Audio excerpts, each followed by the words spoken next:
Hi guys, I hope you are coding in Python and enjoying this playlist. So in Python, there are four main data structures: list, tuple, sets and dictionaries. So we are going to cover all the data structures in this playlist. So out of these four data structures, list and dictionaries are the most widely used data structures. Hi, my name is Rohit and in today's video, we are going to cover Python list. Let's get started. So in Python, you can declare a list using square brackets. So here I am creating a new list with the name data. Data is equal to square bracket and in that I am putting various values. So as you can see here, Python list can hold values of different types. So at the beginning we have few integers, then we have a couple of floats, and then we also have string over here. So Python list can hold values of different data types. And then we are just printing the data within list using print function. And at the end, we are just printing the type of variable data.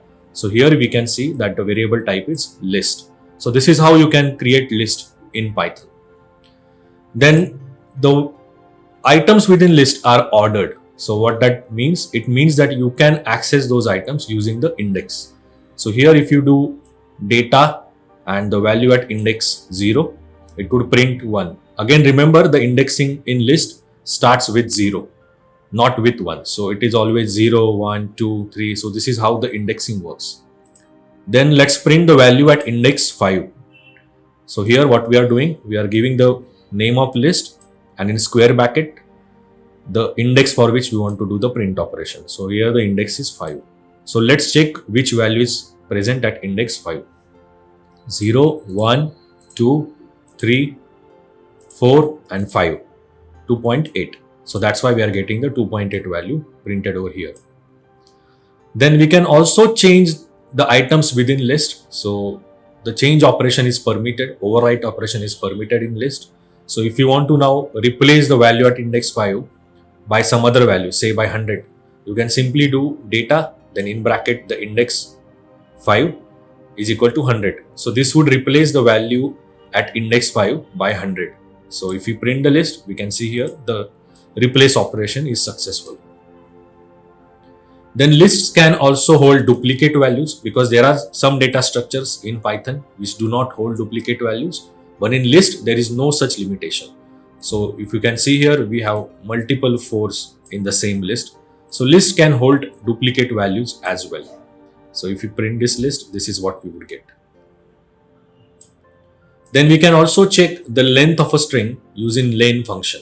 So len, then in brackets, we can put the variable name. So here in this case, it is data. So that would tell the length of a list. So in this case, the length is 10. Length is basically count of total number of elements within the list. So in total, we have 10 elements in this list. That's why we are getting 10 over here. Now let's create a new list. Okay, so in this line, we are creating a new list which has various values in it. Then one thing to remember is you can also access the values within list using negative index. So if you use the negative index, for example, new list -1. So negative index would actually start counting from the reverse direction. So -1 would be the last element in your list. So that's why we are able to see name printed over here. So this is how you can also use negative index to access the elements in list. Then you can also access multiple elements within the list using the range. So here we are saying access all the values from index 2 to index 8. So basically this would give us all the values from 2, 3, 4, 5, 6, 7. So the last value over here in the index range. So we won't be considering the value stored at index 8. So this always works from start value till end value -1. So that's why we are getting value from index 2. So index 2 is 0, 1, 2, value 4. And index 7 is 0, 1, 2, 3, 4, 5, 6 and 7. So value till 1.0 printed over here. So always remember this thing. The last value in this range, the actual value which would be considered would be this index -1. Then we can also use this format for taking the value from certain index till the end of list. So here we are taking all the values from index 2 till end of list because we are not specifying the end here. That's why this would take all the values from index 2 till the end of list. So if we see here, the value at index 2, 0, 1, 2, 4, and from 4, whole list is considered. Similarly, we can also do this operation by considering all the values from start till the end index that we are giving. So this would take all the values from start of the list till index 7 minus 1, that is 6. So all the values from start of the list till index 6 would be considered over here. So this is how you can also slice the list. This is called as slicing the list using index value. Then let's create a list, data list, and in that we are giving various values, data science and machine learning. Then we can also put the if condition on the list to check whether particular value is present. So if learning in data list, so this is how you can check whether particular value is present within list. So if learning is present, this condition would be true, and that's why the line after the if condition would get executed. So in this case, the line is found learning in the data list. So this is how you can also check whether particular word is present within the list or particular value is present within the list. Then suppose if you want to insert a new element in this list at a specific index, then we can use insert function, which is the inbuilt function in Python list. So here we have a list called as data list, and on that we are calling the insert function. So data list dot insert. Then we want to insert at index 2, and which value we want to insert? We want to insert maths. So this would insert value maths at index 2 in this particular list. So index 2 would be 0, 1, 2. So after science, we can see the value maths is inserted in the data list. Then you can also use the append function if you just want to append the value at the last position within the list. So suppose we have a same list now and we just want to append the value maths at the last position. So in this case, you can use append function. So data list dot the name of function, which is append, and then in round brackets the value that we want to append, maths. So this would append the value maths at the end of the list. Then you can also add two lists, or you can also concatenate two lists using the plus operator. So if you have two lists now, data list, which has values like data, science, machine learning, and then we have a second list, science list, and it has three values, LR, SVM, and NN. So these are basically, I'm using short forms for logistic regression, support vector machine, and neural network. These are some machine learning models. Now suppose if you want to concatenate these two lists, you can simply do it using the plus operator. So if you do data list plus science list and then print the overall list that is created, that would actually create a big list which is created by concatenation of these two lists. So this is how you can use plus operator to concatenate or join two lists. Then you can also remove specific element in the list. Now suppose from this list we want to remove element machine, then we can use the remove function. So name of the list, which is data list dot the function remove, which is again the inbuilt function within Python list, and the value that we want to remove. So we want to remove machine. So after that, if we print the data list, we would see that we only have data, science, and learning. The machine was removed using the remove operation. Then suppose if we want to remove the element at a specific index, right? Then for that we can use the pop function. So again, if we create a list, right? And in this list, suppose we want to remove the element which is at index 1, then we can call a pop function. So data list dot the name of function, pop function, which is again a default function within Python list, and we want to remove the element at index 1. So which element is there at index 1? 0, 1. So element science is there at index 1.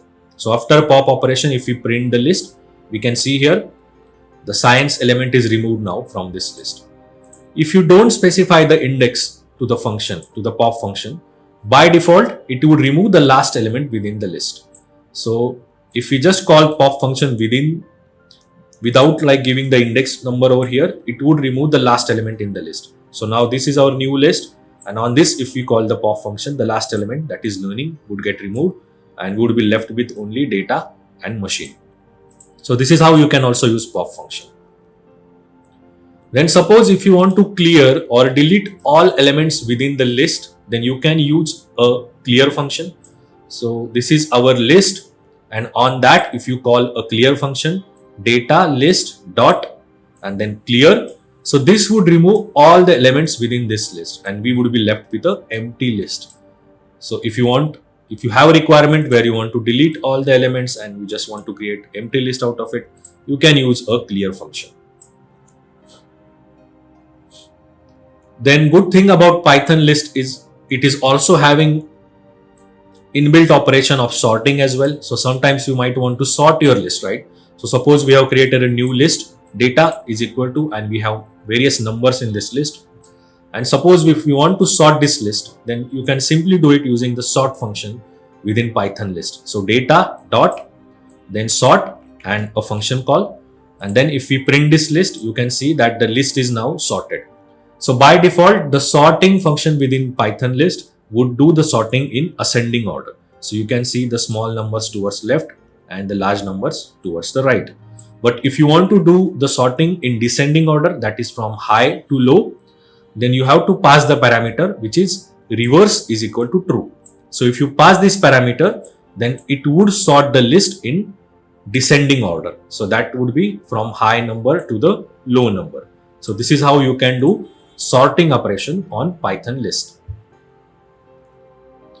Then sometimes you might want to count, right, the number of times certain value is coming within the list. So suppose we have a new list, data list, and we have elements in it, data, science, machine learning, and again science.